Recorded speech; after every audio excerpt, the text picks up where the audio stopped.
because this is the record that purportedly, because it's never been absolutely documented, someone by the name of Raymond Jones walked into Nen's music store in Liverpool, where Brian Epstein was working at hash register, and ordered this, not this physically, this piece of plastic, but one of these records, My Bonnie. So this would have been the first record that Brian Epstein would have seen that, again, is not credited to the Beatles. It's Tony Sheridan and the Beat Brothers. Of course, the real hook on that is someone was ordering a record recorded by a German band, and the Beatles were actually playing 2 blocks away from his store, and they were, of course, British. Of course, we all know Brian Epstein had faith in the Beatles. He signed them up for a contract which he didn't actually sign until after the Beatles had their first record out. The Beatles' first record in England is Love Me Do, which is coming up on its 50th anniversary release. So October 10th of this year, this particular record will be 50 years old. And the key thing to note is when you're collecting records is there may be a wide number of different copies of Love Me Do out there, but if you have the Love Me Do on the red label with the original center still in it, that would be considered the original. So the first 2 singles, which are Love Me Do in October of '62 and Please Please Me in January of '63, were on the red label. The weird thing is, this particular single was only on this label for about 2 weeks. When Parlophone changed it to a black label, those ones worth $4 or $5 because they're so common. This one here is worth about $250 to $300 because there are so few of them on the red label. But you can find them. After the Beatles' first 2 singles, of course, we know that they recorded their first album. And as much as I like to collect things that are in pristine mint condition, you know, I have a sealed copy of Sgt. Pepper's here. I have a number of albums with shrink wrap. This is one that I particularly like, even though it is a bit of a dog's breakfast. It's not particularly nice on the back of it. It's a bit beat up. But again, this was printed 2 weeks before Parlophone changed the label. And if you feel this record, it's almost like an old 78. These are the ones that you could, take someone's head off with through the rim. So this is beat. This is trash. But it is still considered, I wouldn't say a rare collectible, a desirable collectible, because again, there are maybe only about 2,000 of these that were originally made. And of course, when they went to parties and people wrote their name all over them and they got scratched up as this, people just threw them out. So a lot of times when you are looking for specific records, you may come across a copy of Please Please Me, but then you have to do some research because it could have been Please Please Me that was pressed by EMI or Capitol Records about 2 years ago. It's worth $15 to $20. Sure, it sounds better than this, but this is the good one to get. Probably one of the most amazing stories that I do have as a collector is that I had a call from a lady who lived in Kitchener, and she called me up one day and said, I have a signed Beatles album. Now, she had just heard that there was an auction where a signed Beatles album sold for $45,000. But of course I said to her, well, it depends on what album you have. And she goes, well, it's Please Please Me, which is their first album. And I said, okay, well, their first 2 albums in the UK, Please Please Me, and even with the Beatles, that came out in November of '63, the Beatles were very approachable. You could get backstage at a Beatles concert up until about October of '63, November of '63, without any problems. So they do exist, they are out there. They sell for around $10,000, $12,000, $15,000. This was about 10, 15 years ago. And she said, oh, well, I saw a copy of an album that sold for $45,000. Why was that so much more rare? Well, it happened to be a signed copy of Sgt. Pepper's inside, where the Beatles autographs were pristine.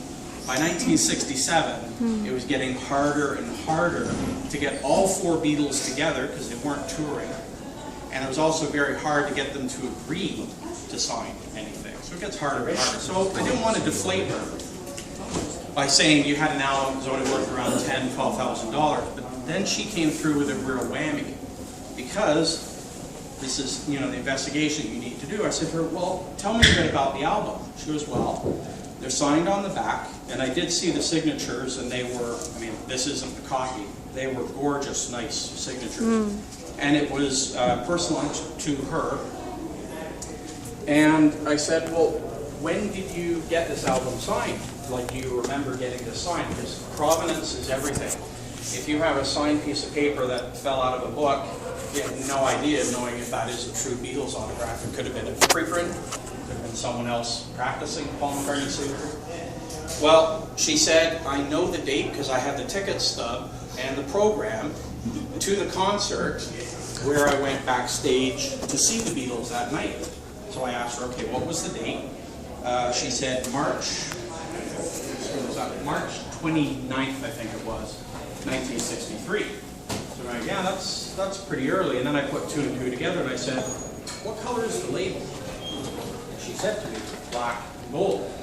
I said, do you realize you have a signed copy? Please, please, and it was signed only 6 days after the album was released. She didn't know. The album was appraised at about $40,000. Whether she actually sold it for that, I don't know. I kind of lost touch with it. The Beatles in England were a huge hit. Of course, by the time She Loves You came out in September of '63, they were big news. All their singles and even their EPs, lots of EPs with 4 songs on it. They have many, many EPs that had picture sleeves, but their singles generally don't. How are they doing in America? Well, at the time, My Bonnie was actually released by Decca Records, but it completely disappeared. And if you can find an original copy of My Bonnie produced in the States, it sells typically for around $7,000 to $8,000. Yes, that's a 7-inch piece of plastic. Very, very hard to find. But finally, after some persistence, Brian Epstein did get them on a little, sort of a pseudo Motown record label. They were doing soul and those kinds of records, called VJ.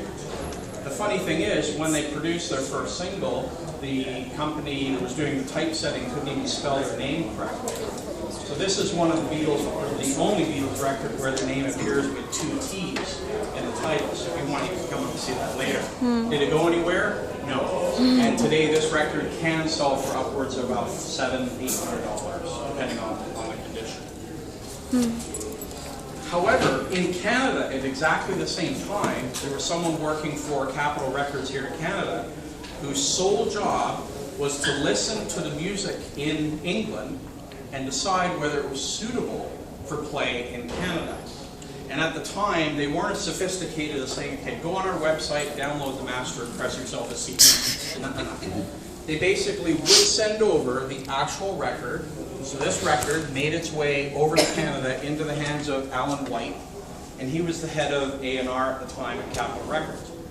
Alan White liked it enough that he went out and he thought, okay, let's see what happens if we print 180 copies. You gotta think, Canada, early 1963, we're always a 10th of the population of the States, or an 8th of the population of the States. There were 180 of these singles pressed, and this is one of them. How do I know that? As you're collecting, you start to find out how things are different on the record labels. There's actually a number that is pressed into the wax on the trail off area, and if it has a specific number, it's one of the originals.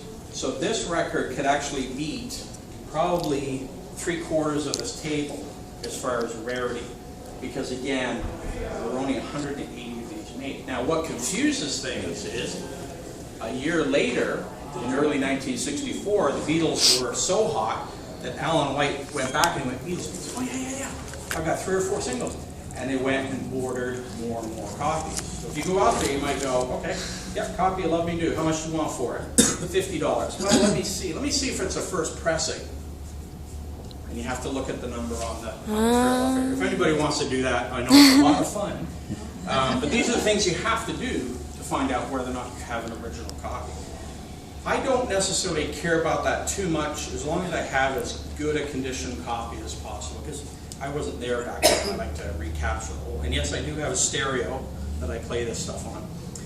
In fact, Alan White was so had so much faith in the Beatles, just like Brian Epstein did, the Capitol of Canada actually released 5 singles in Canada, all before the Beatles hit the Ed Sullivan Show in the States.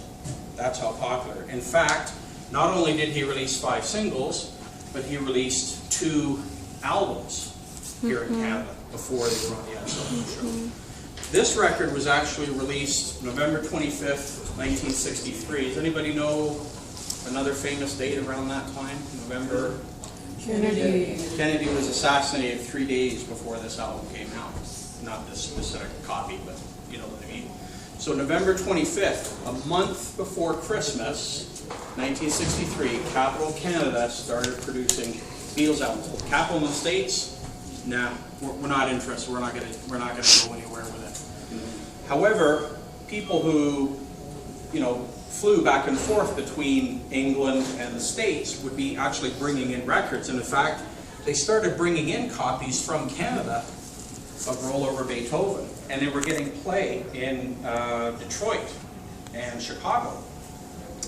So finally, at Christmas time, 1963, Capitol in the States could no longer ignore it. Beatlemania was starting to take a big hold, and it was announced that Ed Sullivan had already booked the Beatles for the Ed Sullivan Show, but that wasn't going to happen until February.